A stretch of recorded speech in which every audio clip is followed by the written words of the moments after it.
Now, if any of this stuff that you're talking about can give that kind of power, that somebody can lay down their life and take it up again, and I felt like preaching a little bit, and I did, about eternal life. And nobody said anything. They didn't say anything. They didn't interrupt me another time. And I must have talked for 30 minutes.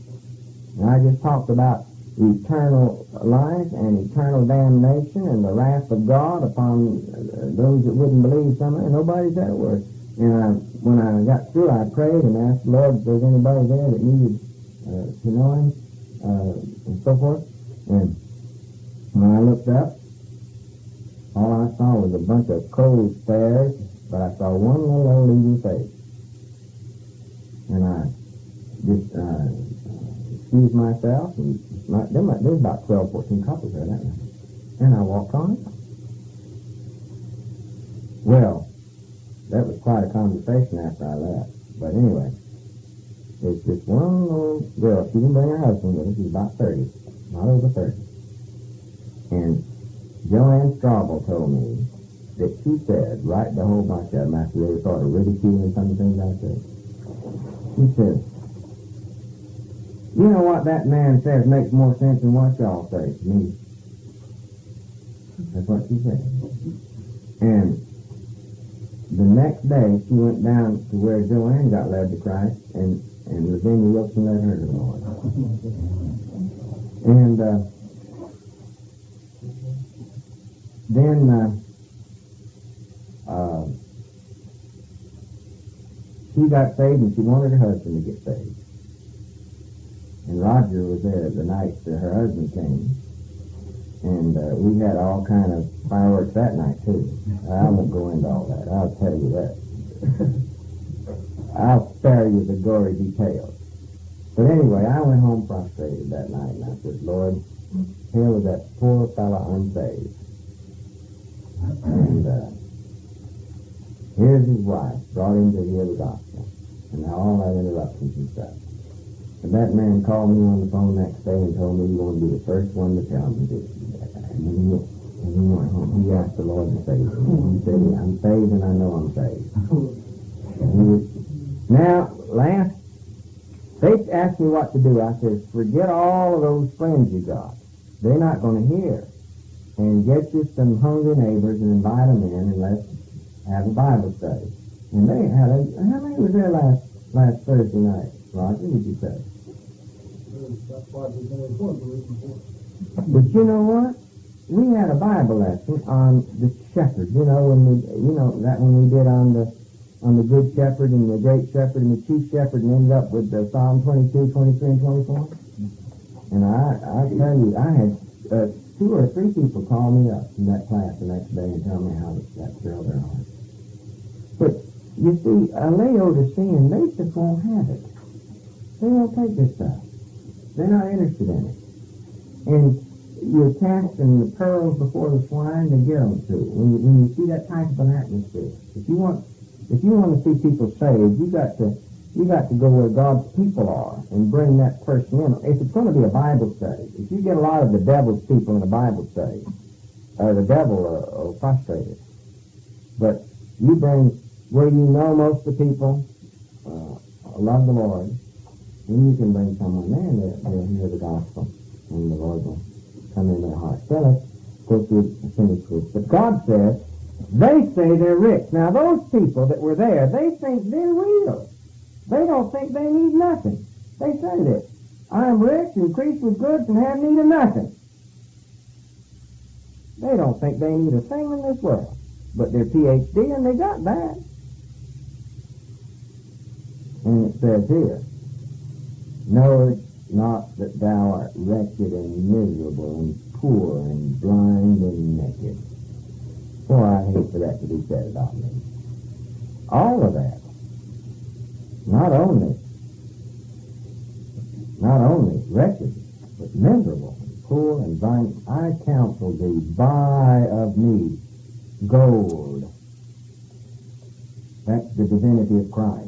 Buy of me gold, tried in the fire. And by the way, you buy this, the price has been paid, you buy it. You want to know what you buy it with? Isaiah 55:1 will tell you. I counsel thee to buy of me gold tried in the fire, that thou mayest be rich, and white raiment, that means clothed with the righteousness of Christ. This gold tried in the fire speaks of the divine Christ in his suffering on the cross. That's where you get your wealth. White raiment, his righteousness, that thou mayest be clothed, and the shame of thy nakedness do not appear, and anoint thine eyes with eye salve. There's a little play on this deal here. They say Laodicea was a place where they manufactured that eye salve. So he's playing on that. That thou mayest see, as many as I have chosen, I rebuke and chasten, be zealous, therefore, and repent. Now watch this 20th verse.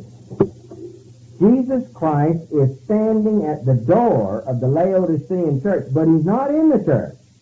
He's on the outside of the Laodicean church. Behold, I stand at the door and knock. He's outside the church. See, it's not his church. They wouldn't have him in there. Not the Christ you know. They have a Christ. They have their own Christ. But the real Christ is standing outside. If any man will hear my voice and open the door, here we have a door again, the door of his heart. I will come into him and will sup with him and he with me. So you see, until this first verse of the 4th chapter happens, that is, God opens the doors of heaven to take his own out of this old world. Until that happens, God, the Son of God, is standing outside the Laodicean church pleading. Come out of that church. Come out of that church. Now, remember now, I told you I'm not talking about a particular church organization or even a particular local church. I'm talking about come out of that group of people that profess to be Christians but really aren't. That's what I'm talking about. We're seeing it from God's standpoint. Come out of there and come to me. It's just like old Noah, come thou. And he says, I want to sup with you, but not in that church. You can't get me in there. I'm on the outside of that one. And if you want to sup with me and fellowship with me, you come out. I'm standing here knocking, I've got open arms. And I'll receive you. And when I receive you, you can come and have fellowship with me. And then you'll be an overcomer. And I will grant you to sit with me in my throne, even as I overcame, and am set down with my Father in his throne. He that hath an ear, let him hear what the Spirit saith unto the churches. So you see, the professing church, still, the individuals in the professing church still have a chance. But the professing church doesn't have a chance. As an organization, as an entity, or as it's doomed for the tribulation.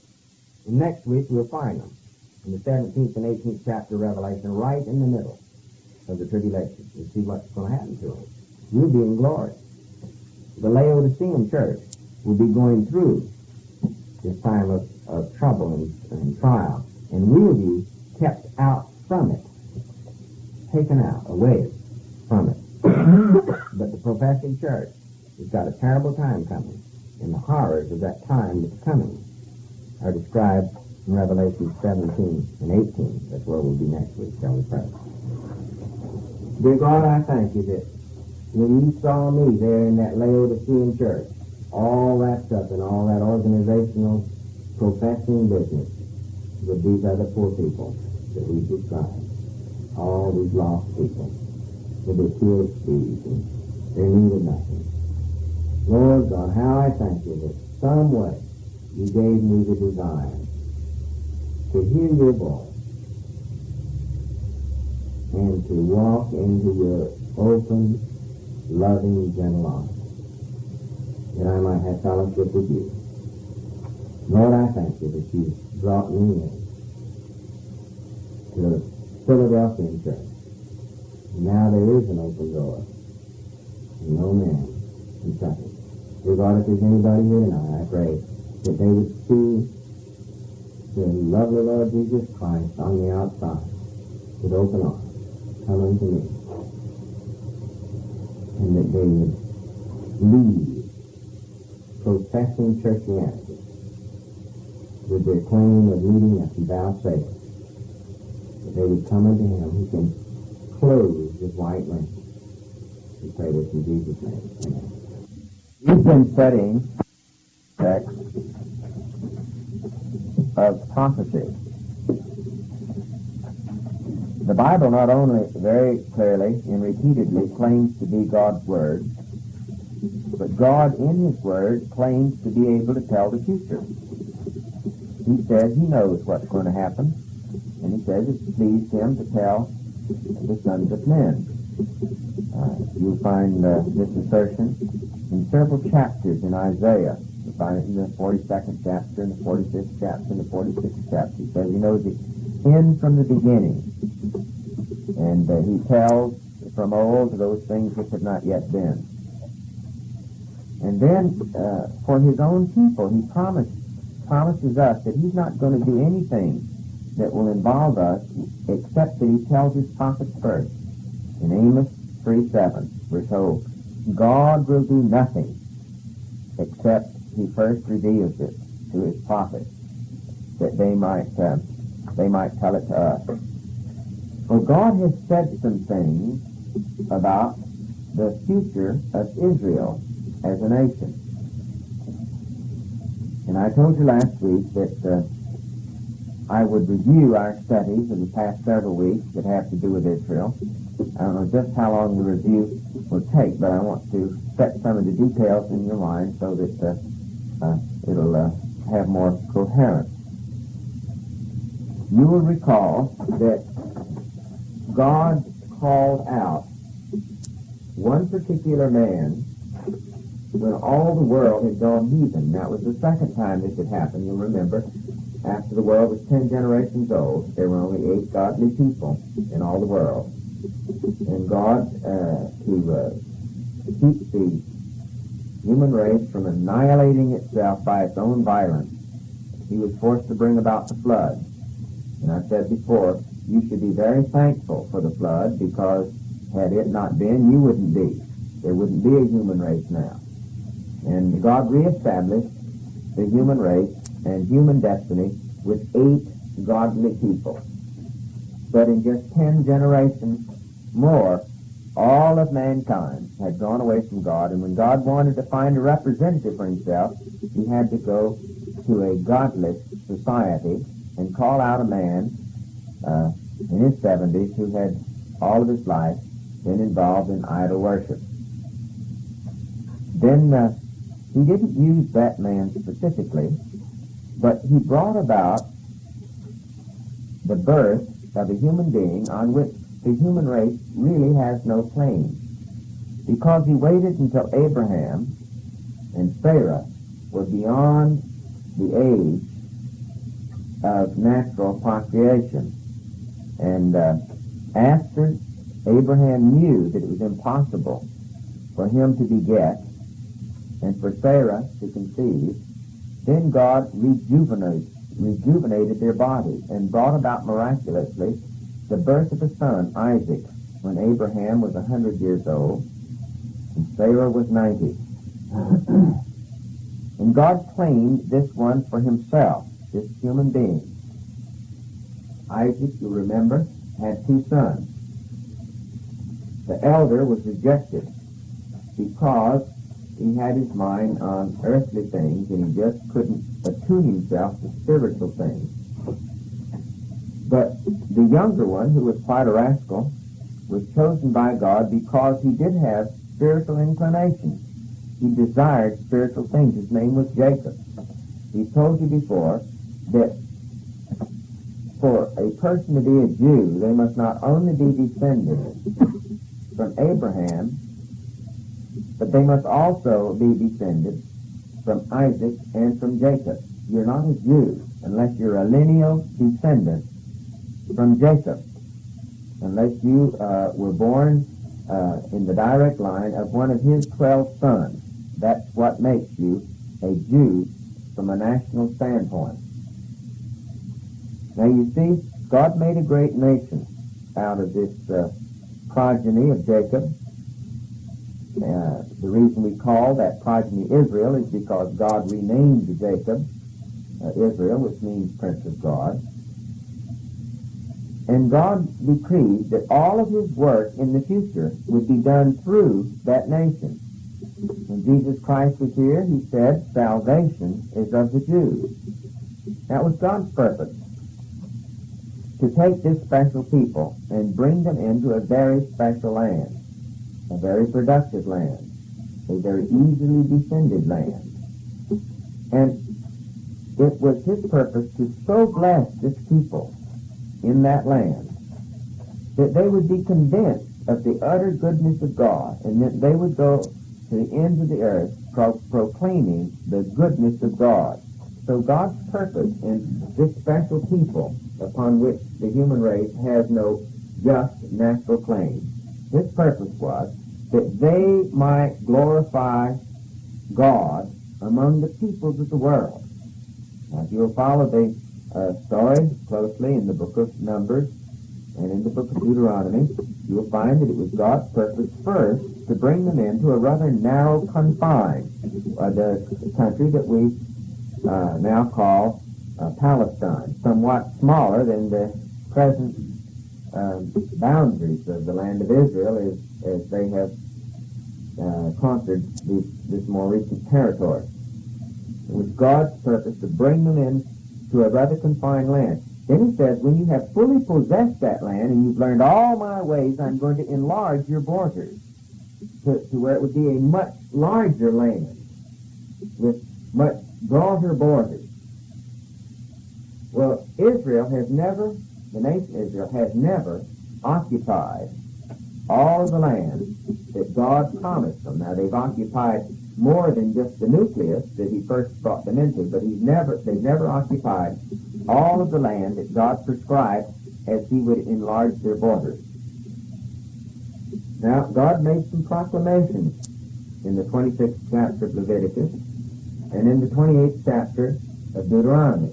In Leviticus, it was to the first generation that came out of Egypt, and in Deuteronomy, it was the second generation that came out of Egypt to whom the proclamations were made. And here he gave conditions upon which his special people could be blessed in the land, and he gave conditions on which they would be cursed in the land. They did not fulfill the conditions of blessing, and you remember, 600 years before Christ, God, through using the power of King Nebuchadnezzar, dispossessed the people from the land, and it soon became a very barren land. When Jesus Christ walked upon the face of this earth, the land had been 600 years in the process of becoming barren. It was on the way down in productivity and so forth, and it was not the glorious land that the children of Israel first possessed. It had dusty roads and unproductive fields, rocky land, deep gullies, and it was under the iron hand of Rome. It was not a blessed land when Jesus Christ was here. It was a cursed land at that time. However, in 70 A.D., 70 years after the birth of Christ, the Roman army completely destroyed the city of Jerusalem and murdered most of the Jews, and those that were left were scattered all over the earth, just as had been predicted in Leviticus and Deuteronomy. And then the land really became a desert, a wasteland, just as was prophesied. And had you gone over there 100 years, I'll assure you that 100 years ago it was no fit place for a tourist. Every lowland was a malaria-ridden swamp, and every highland was a craggy, rocky, dusty hillside. There were no trees except a few scraggly shrubs of one type or another, and the fields were not watered, and the land was inhabited only by some nomads, some nomadic Arabs. No fit place for man or beast, because God's people didn't live there, and the land can only be productive when his people are in control of the land. But some 50 or more years ago, the people of Israel started going back to that land at an accelerated pace. Until now, something like 1/5 of all the descendants of Jacob who are alive on the earth today are back in that land. About 20% of them, or a little more than 20%. Now, that's not the biggest concentration of Jews in the world, as we've learned, because whereas there's somewhat less than 3 million in Israel, there's 3.5 million in Russia, and there's 5.5 million in this country. But we do see the populace of this nation. We see them gathering together in small nucleuses, and every newspaper you read has something about the plight of the Jews in Russia. If you just read today's paper, there's a big conference going on in Brussels right now, and Russia says that's an anti-Russia conference. But the Jews say, no, it's just a pro-Jewish conference.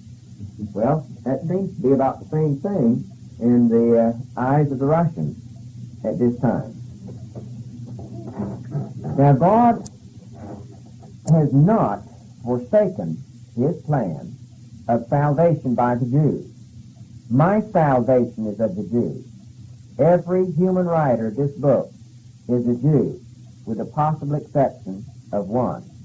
Some students say that Luke was a proselyte and not Jewish descent. I'm not sure of that. But anyway, otherwise, Jews were used to write this book. I owe my salvation to the apostleship of a Jew, Paul. And certainly, I owe my salvation to the King of the Jews. So, salvation, even in this age, is of the Jews. But God says the time will come when all of the ends of the earth will learn of God's goodness through the ministry of individual Jewish people, just as he purposed to begin with. God has not discontinued or forgotten his promise. But he's doing something else in the meantime. Remember, we found a story in the 13th chapter of Acts about a Jew that was trying to obstruct the message and a Gentile that wanted to hear. And this is indicative because we said there that Jewish false prophet was blinded for a season. And then in the very next book, in the book of Romans, Paul explains to us that the Jews have been blinded for a season. But when the fullness of the Gentiles are come in, or when God finishes his present program of calling out a people for his name, he is going to again do his work in this world through the nation of Israel. Now we know that this is very soon. One of the reasons we know this is very soon, because when Jesus Christ was here, he said, when you see the fig tree bud, you can know that the spring is not. Well, the spring is one of the references to the great, wonderful millennial day, the time when God will renew the face of this earth, and when again we'll see this earth under approximately the same circumstances it was before Adam and Eve sinned. No violent weather. Remember, we found in Isaiah that during this wonderful time upon the earth, which we're told will last 1,000 years, there will be no carnivorous beings. Nothing will hurt anything else. There will be no violent weather. There will be no war. But it will be a time of peace and plenty and longevity. There will be no illness. Nobody can die all during that 1,000 years except they rebel against the king willfully, and this will bring instantaneous death. He will rule with a rod of righteousness. That will be a forced righteous rule. So that time is still going to come. It hasn't come yet, obviously. So how do we know when to look for it? Well, in the first place, we don't have to look for it because we're not specifically a part of that program. But we can see things coming together which let us know that the program is right on schedule. Now back to the fig tree. You'll recall that we have found in our Bible studies that various trees represent Israel and various aspects of Israel in their relationship to God. For instance, when Israel is called an olive tree, the reference is to God doing his work through Israel. Or when Israel is empowered by the Spirit of God to do the work of God, they're called an olive tree. When we speak of the vine, and Israel is the vine, Israel is in fellowship with God. That is to say, God is enjoying Israel, and Israel is enjoying God.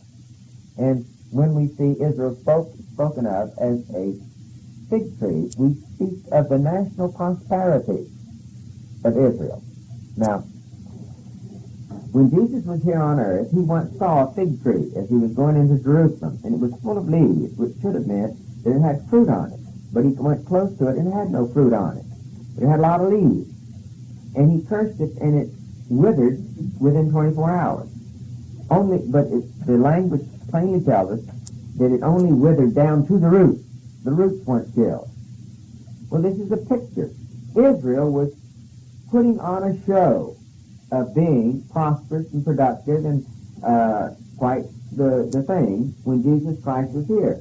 As a matter of fact, that's the reason in the 12th chapter of John, that's the reason the Jewish leaders gave for crucifying Christ. They said it's better that one should die than the whole nation. You see, so many people were following after Jesus that the Jewish leaders were afraid that Rome would get bothered by that and that they would do something to the nation of Israel. So the Jewish leaders rationalized, now if we have this one put to death, then that won't disturb the Romans, and we won't lose our place of prominence and position. But if we let's just let him go, our whole nation will be destroyed. And this was their rationalization of why it was a moral thing to put Christ to death, even if they had to frame him in order to do it, which of course they did. They said that if we don't do this, well, we're not doing our duty by our people. So there was a show of national pride and so forth. But there was no fruit. That is to say, as a nation, it wasn't doing what God had set out for it to do. The fig tree had no fruit on it, although it had leaves. So God said, since you have leaves and you don't have any fruit, I'm going to see to it that you're not even a show of doing something. And the fig tree has been withered ever since that. But Christ said the fig tree would bud again one day. Well, now we're living at a time when the fig tree is budding. That is to say that Israel is again in national prominence. It's prosperous as a nation. Not greatly so, but the fig tree is budding. It's not fruitful yet, but it's budding. So we're supposed to know that spring is near because the fig tree is budding. Now, what are some of the other events that must take place in conjunction with Israel becoming prosperous again? Well, we found out that there's a sequence in the 36th, 37th, and 36th, 37th, 38th, and 39th chapters of Ezekiel. In the 36th chapter, the first 18 verses, we have the bringing again of the land back from its desert waste condition. We find that it's predicted that it will be reforested. Fact is, it speaks of the forest when we get to the 39th chapter. So the first part of the 36th chapter explains that the land will be brought back.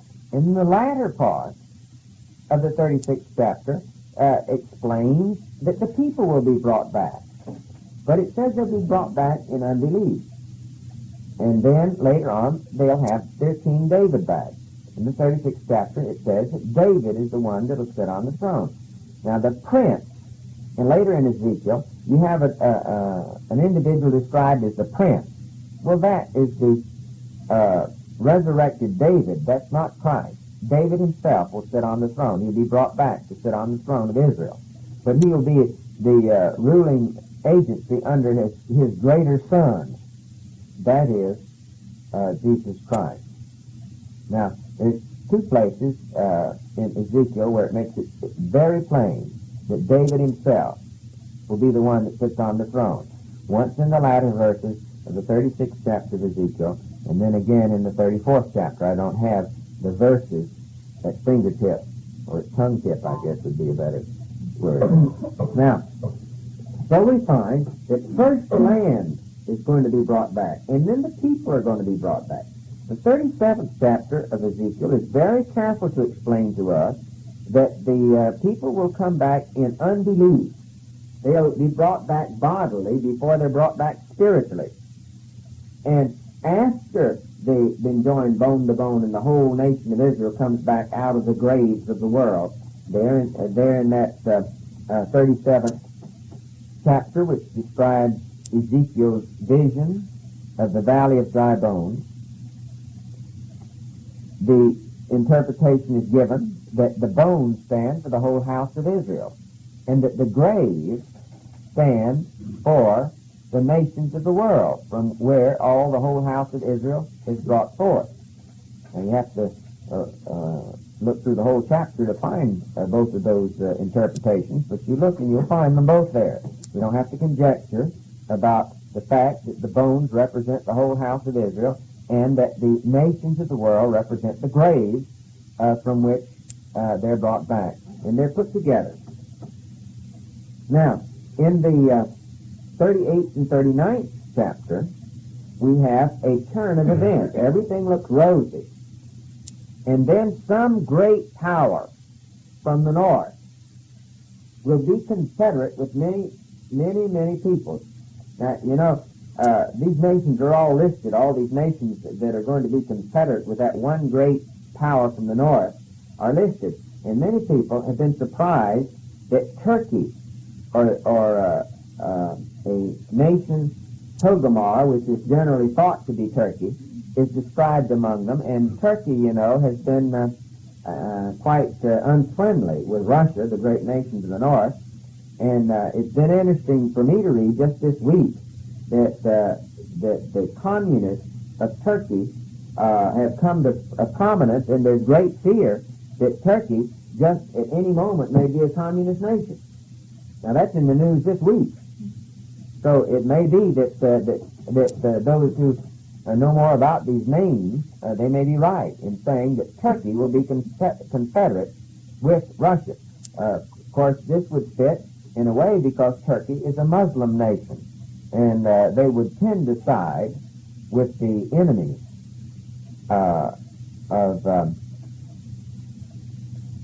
of Israel, who are either atheistic or else Muslim.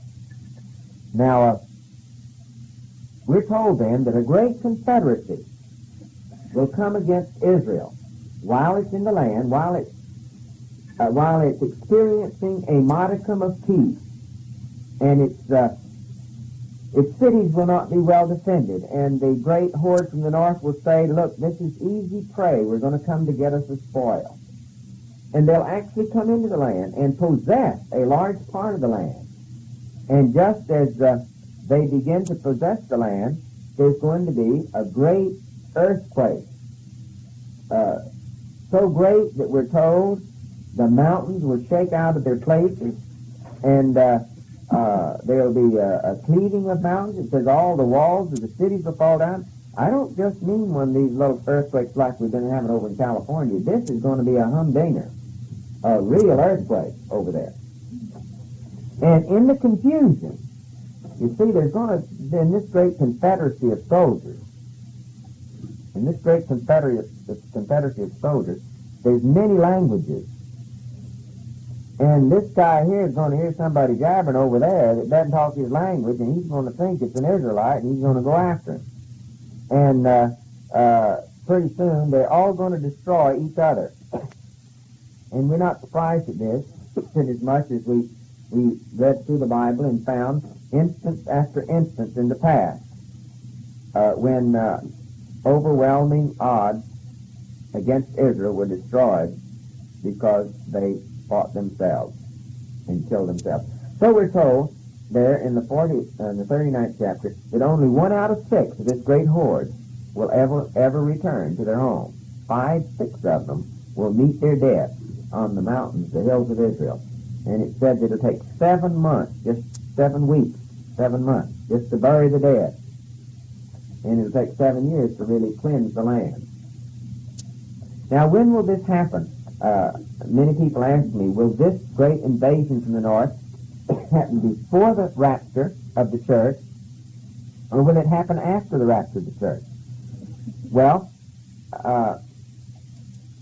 I don't think the Bible makes that clear. Because, you see, you have two parallel programs.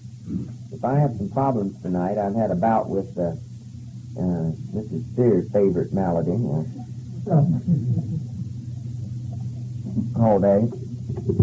Be content, though, it's not catching. It just bothers the one that has it. Nobody else can catch it from it. Anyway, we find that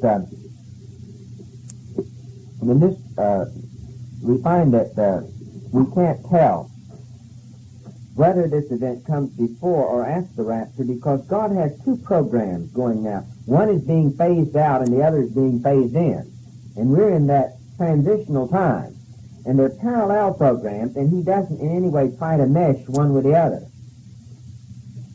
So, the invasions in the North country, you could still be here. Or you may be gone, either one. This is not what is known as the Battle of Armageddon. We're not talking about that at all. We're talking about a great invasion from the North country that will end by great natural catastrophes, earthquake, hail, and so forth. Now, after this, we find, after this happens, we find that God is going to call out a missionary group from among Israel. He's going to call out 144,000. Now, when he calls out that's 144,000, that has to come after the rapture, because the church is his missionary unit in the world today. And so this calling out of the 144,000 Jews has to come after the church is gone. Now, this does not mean that all of the nation of Israel will at that time, at the calling out of the 144,000, the nation of Israel will still be in belief, Israel as a nation, because they will make a covenant with a false Messiah. The word Antichrist means against the Messiah, or instead of the Messiah.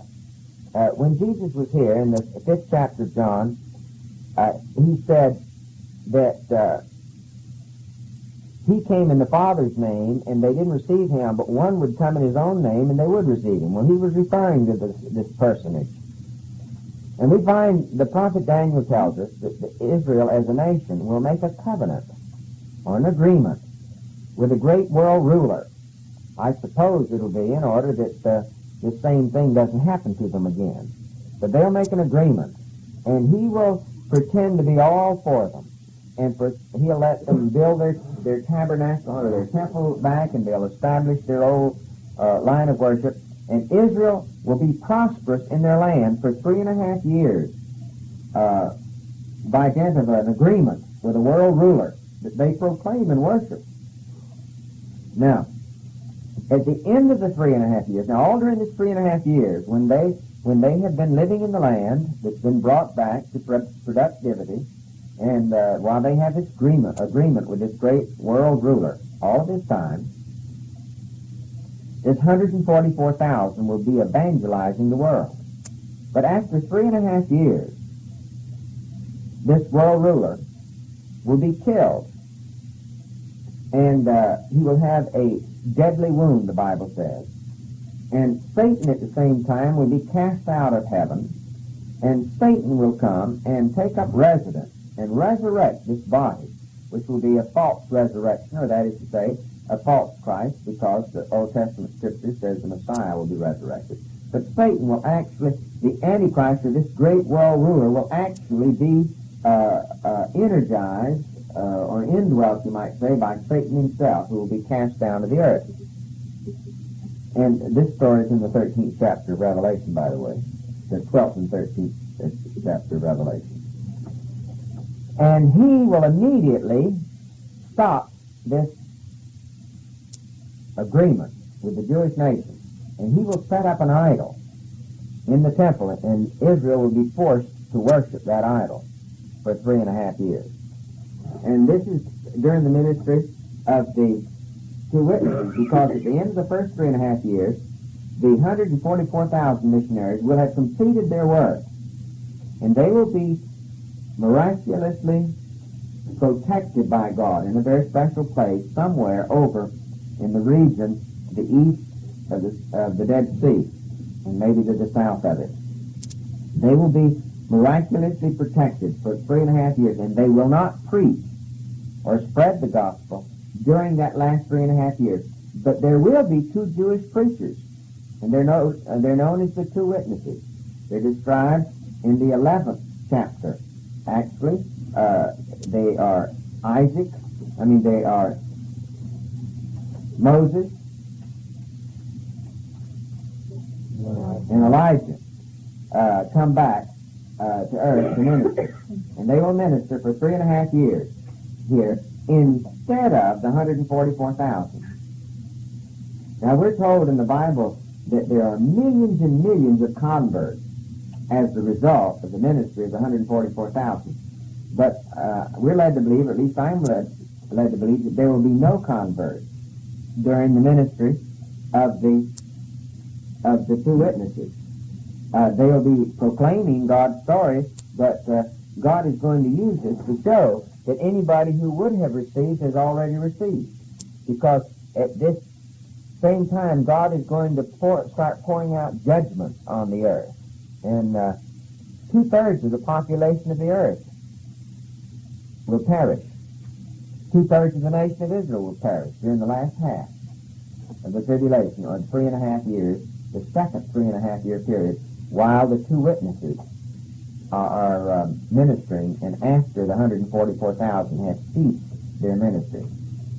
So we find that a time's going to come in the near future when God will carry on his program through the nation of Israel. You won't be here if you're a born-again child of God, because God carries on his program through the church while you're here. As soon as he takes you out, though, he's going to immediately call out these 144,000 Jews, and they are going to be his missionaries for 3.5 years. Then the two Jewish witnesses will proclaim the message for the next 3.5 years, while the 144,000 are in hiding, especially providentially protected by God. Now we find, by the way, after the second 3.5 years, then we find that all the nations of the world are going to gather themselves against Israel. They says, we're tired of God having a special people, and then there's going to be one of the armies, 200 million from the east. That's just going to be one of the armies. That's a lot of people. And they're going to gather themselves, and they're satanically inspired. Remember, Satan will have been cast to the earth and have his domain here for 3.5 years, and he's going to get the people to believe that they can actually beat God.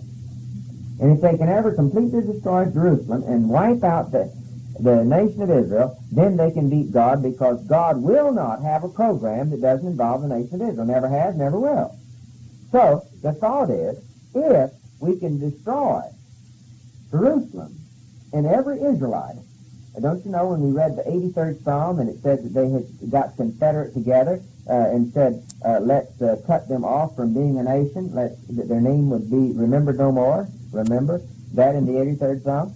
Well, this is going to be the purpose of the Battle of Armageddon. It's going to be an attempt to make sure they take all of the resources of all the world. Now, one reason they use so many resources is because they've already experienced or witnessed the fact that the great Northern Confederacy came down there and met their doom. So they said, well, we're not going to do this thing halfway. We're going to bring all the military resources of the entire world against this one little tiny nation. Now, that battle is not going to be won from natural causes, because the Messiah, Jesus Christ, is going to come roaring out of his heavenly Zion, as prophesied by the prophet Joel. And he's going to smite that whole army with the word of his mouth. He's going to say, be ye smitten, and they will be smitten. In the Battle of Armageddon, you probably heard that you're going to be one of the warriors. Well, the way you fight that battle is to watch while the man, Christ Jesus, does all the fighting. Because nobody is going to get hurt on God's side. And the whole cotton-picking army of the enemy will be smitten by the word of his mouth. He's going to show them. You remember when we were studying the names of Christ, and we found out that one of his names is I Am, which expresses his eternal being. And remember in the Garden of Gethsemane, in the John account, remember there's 4 accounts of this episode in the Garden of Gethsemane, but only the Gospel of John gives this particular one, where they asked where he was, and he said, I am, and they all fell backwards, flat on the ground, just because he said, I am. And he had to wait till they could get up and regain their composure before they could take him captive. And so he was just proven. You see, he had just said, no man taketh my life from me. I lay it down on my own will. I have the power to lay it down, and I have the power to take it up again. And he was showing them that they couldn't take him unless he wanted them to. You know, looks like the human heart is certainly stupid. After all, if he could by one word cause them to fall prostrate to the ground, looks like they'd have been scared to death to take him captive, doesn't it? Well, that shows how unbelieving the unbelieving human heart is. But anyway, that's what happened. Well now, I've given you a synopsis of what's going to happen to the nation of Israel right up to the time of the Battle of Armageddon, when Christ comes and smites the world by the word of his mouth. And then you see, it'll take that. It'll take Israel being delivered from all the combined forces of the world to accept their Messiah as a nation. Well, no, when God smites this whole northern confederacy and slaughters 5, 6 of them, that doesn't do the trick. They still don't take him.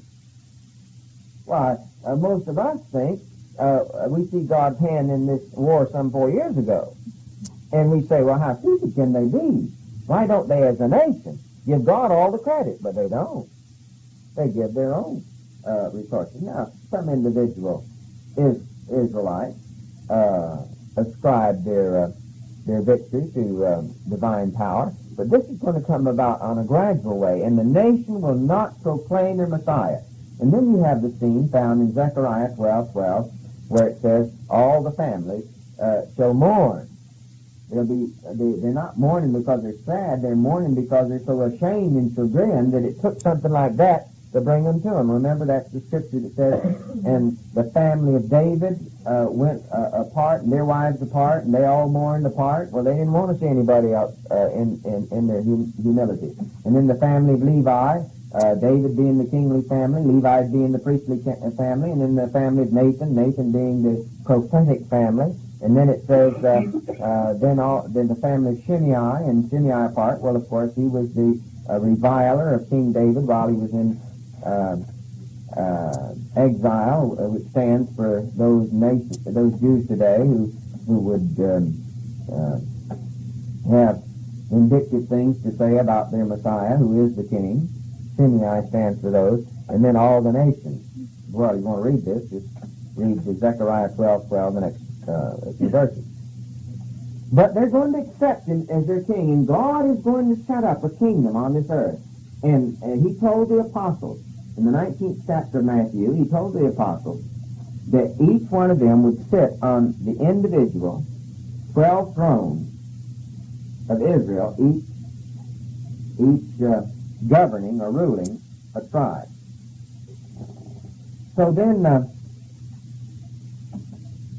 we find that God is going to rule this world through Israel as a nation. And we found other events that were going to happen. For instance, we found prophecies along here somewhere about Egypt and their destruction and so forth, and how they're going to be destroyed by a civil war, and by a great earthquake, and by the drying up of the river Nile, and so forth. So now I hope that we've put this whole thing in perspective for you.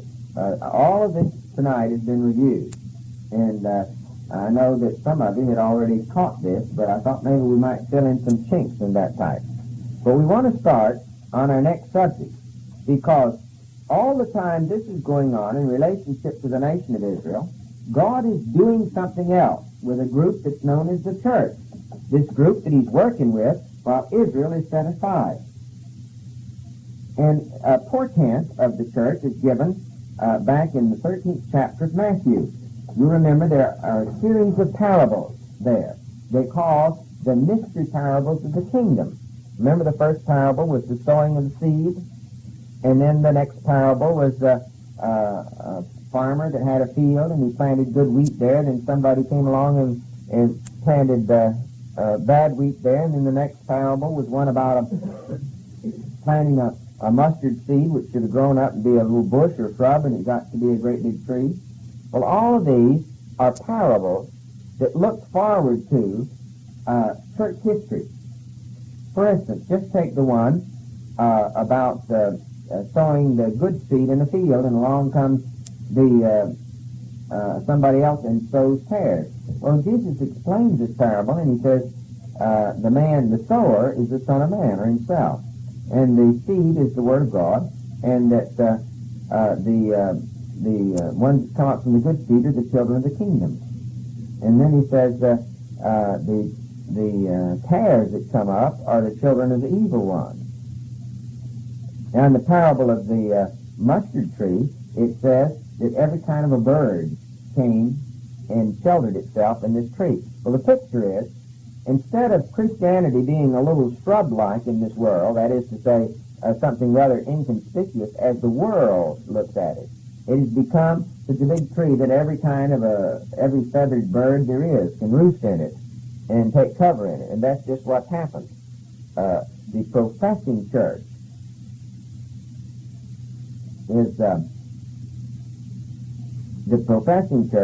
is like that mustard tree, where everybody can hide in it and make nests in it, and every brand of bird you can find. Well, now, for the next couple of weeks or so, we're going to be studying about what God says concerning the professing church. We're going to be using the 2nd and 3rd chapters of Revelation. And then we're going to be jump over, and we're going to use, so that you'll know where to read, we're going to be studying the 2nd and 3rd chapters of Revelation, and then we're going to study the 17th and 18th chapters of Revelation. All right? Let's go now to the 17th and 18th chapter, and let's just point out some highlights to whet your appetite. Revelation chapter 7.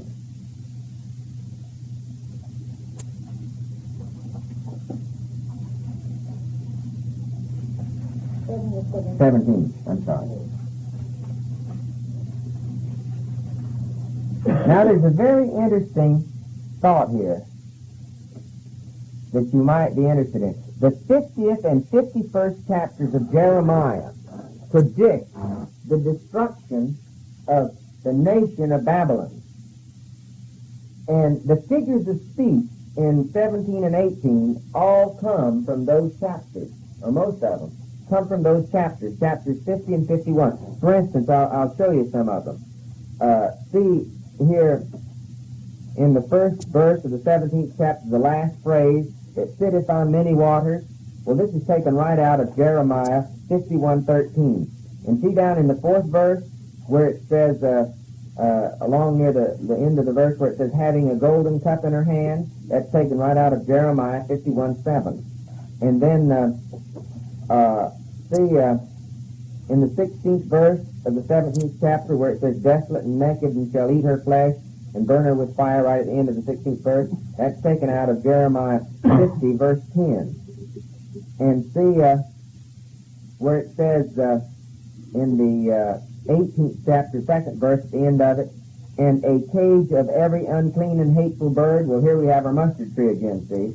Well, that figure of speech comes out of Jeremiah chapter 50, verse 39. This where it says in the 4th verse, I heard another voice from heaven saying, "Come out of her, my people. Come out of her, my people." This is one of the scriptures that lets us know that we're not supposed to worship and have fellowship with the great harlot or the false religious system. We're supposed to come out of the false religion. And this "come out of her, my people," this is a quote from Jeremiah 50, verse 8, and Jeremiah 51, verse 6. And down in the 5th verse, "For her sins have reached unto heaven, and God hath remembered her iniquities." This comes from Jeremiah 50, 15. And the judgments that we find in the 8th verse of the 18th chapter are Jeremiah 50, 34 and 51, 45. Well, all through here, you have the key to it. See, this is how you interpret Scripture. It's obvious that chapters 17 and 18 of Revelation are highly symbolic. But those symbols have a meaning. Where you do, you search out in the Bible and find out where is the symbol explained. Where does this fit? Well, you see, Jeremiah predicted the destruction of the actual Babylon. John in Revelation predicts the destruction of the false Babylon, or the figurative Babylon. And Babylon figuratively stands for false religion, because all false religion started there. That's where the Tower of Babel was first built, as a false religious system. That's where Babylon got its name, from the Tower of Babel. And so Babylon stands for false religion. See, that's where Nebuchadnezzar had his huge statue, his image, golden image, 60 cubits high and 6 cubits wide. That's the 666. That's the last two sixes of 666, in case you wanted to know. Anyway, it was 60 cubits high and 60 cubits wide. It was all gold. Now, when God saw the human race, you see, he saw it with a head of gold, but feet of clay, no foundation to stand on. When God was proclaiming what man was like, but you see, Nebuchadnezzar, he made him a statue all of gold, and he saw himself in those terms as all solid gold, but God doesn't see man that way, you see, in man's establishments and so forth. So, literal Babylon stands for figurative Babylon. Now, in the book of Revelation, false religion is called by 3 names, maybe some more, but it's called by 3 names. It's called by Jezebel, it's called by the Great Harlot, and it's called by Mystery Babylon. Those 3 names. And here's where we get them from. You'll remember that Jezebel was the wife of King Ahab. Jezebel was a daughter of a heathen king, the king of Tyre. And Ahab, although Israelites were forbidden to marry heathen girls at all, here the king goes out and gets him a heathen wife. And what she did was she had all of the prophets of God killed and set up her own prophets. So she was the instigator of bringing about the full false religious system of Israel that brought its downfall. And that's why Jezebel becomes a figurative name for false religious system. I told you we'd be reading in the 2nd and 3rd chapter of Revelation. You'll find Jezebel right in the middle of that. She's called Jezebel there. Well, it means the false church. The false, that part of the professing church which is false from God's standpoint. Now, the false church is called the great harlot or the great whore because false worship is a false lover. That is to say, she loves for some other reason than just for love. The real church loves Christ because they're loved. We love him because he first loved us. It's an exchange of real, genuine love. But the love that is generated through the false church is a love or an allegiance that stems from some other way.